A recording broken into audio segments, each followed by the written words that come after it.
The 2025 NBA regular season is nearing its end, and what is normally a foregone conclusion by this point has become a historic standoff. The MVP race, typically dominated by one clear frontrunner, is locked in a neck-and-neck battle between two players having seasons so remarkable that it's forcing fans, media, and even players themselves to reconsider what being most valuable truly means. In the greatest MVP race of our time, the masterfully breaks down of tug-of-war between Nikola Jokić and Shai Gilgeous-Alexander, whose dueling campaigns have created not only a statistical showdown but a philosophical one as well. Traditionally, the MVP award often defaults to a simple rule: the best player on the best team. It's not always perfect, but it's easy to digest. This year, that rule points directly to Shai Gilgeous-Alexander, SGA, the centerpiece of the Oklahoma City Thunder, who are currently having one of the most dominant regular seasons in modern NBA history. Under Shai's leadership, the Thunder are on pace to become one of the top 5 winningest teams ever in terms of net rating, a metric that measures how many points a team outscores opponents by per 100 possessions. Their plus 18.3 rating when Shai is on the floor suggests not just excellence but historic superiority. Yet, despite that, the race is far from over, because on the other side stands Nikola Jokić, arguably having the most impactful individual season of the modern era. Jokic's statistics alone place him among the all-time elite. He's averaging a near 30-point triple-double on league best efficiency, and is the first player ever to rank top 3 in points, rebounds, and assists. His raw numbers make it seem as though there should be no debate. But the debate isn't about who has the flashiest box score. It's about the deeper impact on a team and the legacy that comes with such achievements. Box score numbers are only part of the MVP formula. In fact, history shows us that extraordinary stats alone are rarely enough. Of 5 players who have posted statistical lines comparable to Shai's current season, 33 points, 5 rebounds, and 6 assists on 60% true shooting, only one, Michael Jordan in 1988, actually won the MVP. And even Jordan had to be the best defender in the league to claim it. So if stats alone don't decide the award, what does? That's where things get complicated. In Jokic's case, the advanced metrics are staggering. Box plus minus, BPM, win shares, and estimated plus minus, EPM, all place him in a tier above the rest of the NBA, sometimes even ahead of past legends like LeBron James and Stephen Curry in their best seasons. But then again, Shai isn't far behind. In fact, depending on which advanced metric you consult, Shai sometimes overtakes Jokić entirely. The crafted NBA metric ranks Jokić as the league's most valuable player this year, with Shai trailing close behind and then a massive gap before anyone else. But other metrics like EPM flip that order, giving Shai the edge. The conclusion? They're nearly indistinguishable in terms of value, statistically speaking. This creates a problem. When 2 players are this good, how do you choose between them? Historically, the tiebreaker is team success. And here, Shai edges ahead. The Thunder are not just winning more than Denver, they're winning more than almost any team in modern history. Of the last 30 MVPs, 25 were awarded to players on the top 2 teams in their respective conferences. And even though recent MVP voters have shown a willingness to stray from this rule, Jokić himself won MVP in 2021, despite Denver not reaching 50 wins. It still holds significant weight, but this isn't just about which team wins more. It's about how crucial each player is to their team's success. And once again, the battle intensifies. When looking at on-off statistics, how much better a team is with a player on the floor compared to when they're off, Jokić emerges as the most indispensable player in the league. The Nuggets are plus 10.6 per 100 possessions when he plays, and minus 8.2 when he sits. That's nearly a 19-point swing. Without Jokić, Denver is a lottery-level team. With him, they're title contenders. It's the clearest case in the league of a player being the system.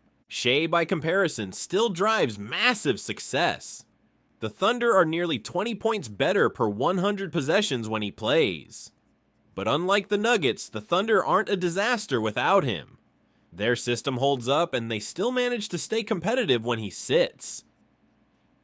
That distinction, being the sole reason your team doesn't crumble, has historically mattered. Yet there's more nuance. JxmyHighroller investigates whether the context of minutes played and rotation patterns skew these numbers. Does Jokić get to play with starters more often than Shai? And does that make his numbers look artificially better? Turns out Jokić does play more of his minutes with Denver's best 5, but not by a wide margin. The gap between the players' usage with their starters is small enough to conclude that this isn't skewing the data. So again, we return to a philosophical question. Is it more valuable to drag an average team to greatness or to elevate a great team into the stratosphere? To many fans and analysts, the answer lies in another ingredient, narrative. Shai's rise feels fresh. He's young, exciting, and leads a young team that wasn't expected to contend so soon. He hasn't won an MVP before. He's a two-way player. He's charismatic, and the media is eating it up. In the latest MVP straw poll conducted by ESPN, where 100 media members voted, Shai received 70 first-place votes. Jokić received only 30. Other stars like Giannis, Tatum, and Mitchell received none. But when the same question was posed to players and executives, those who experienced the game at ground level, the response was reversed. Out of 25 respondents, 18 picked Jokić and only 7 picked Shai. This shows the third ingredient in the MVP recipe, perception. While the media favors storylines, players and coaches tend to focus on what they see on the court, and Jokić is impossible to ignore. His passes, his court vision, his scoring, his rebounding, it all screams most valuable.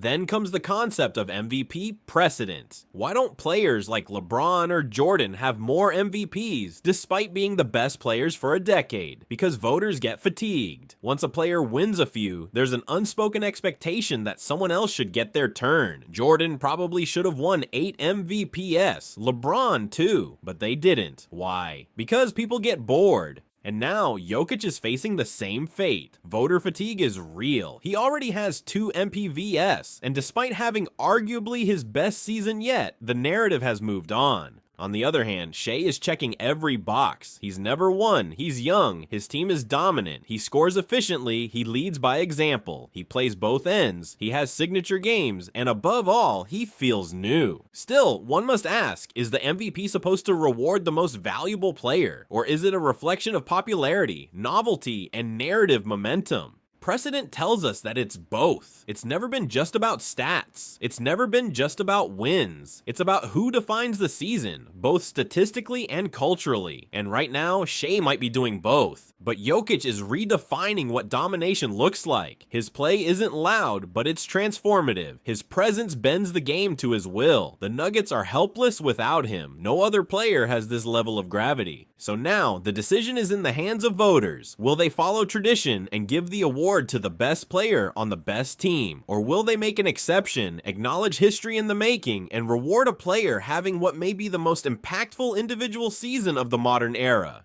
With just weeks left, this MVP race remains too close to call, and no matter the outcome, the 2025 season will be remembered not for who won, but for the debate that defined it. Who do you think deserves the MVP, Nikola Jokić with his unmatched impact, or Shai Gilgeous-Alexander, the leader of a historic Thunder team? Do you value consistency and transformative play more, or does winning at the highest level tip the scales for you? How do you feel about the influence of media narratives versus player and coach perspectives? Drop your thoughts in the comments, and let's continue the conversation. If you enjoyed this in-depth breakdown, be sure to like, subscribe, and hit the bell so you don't miss more high-quality basketball content like this.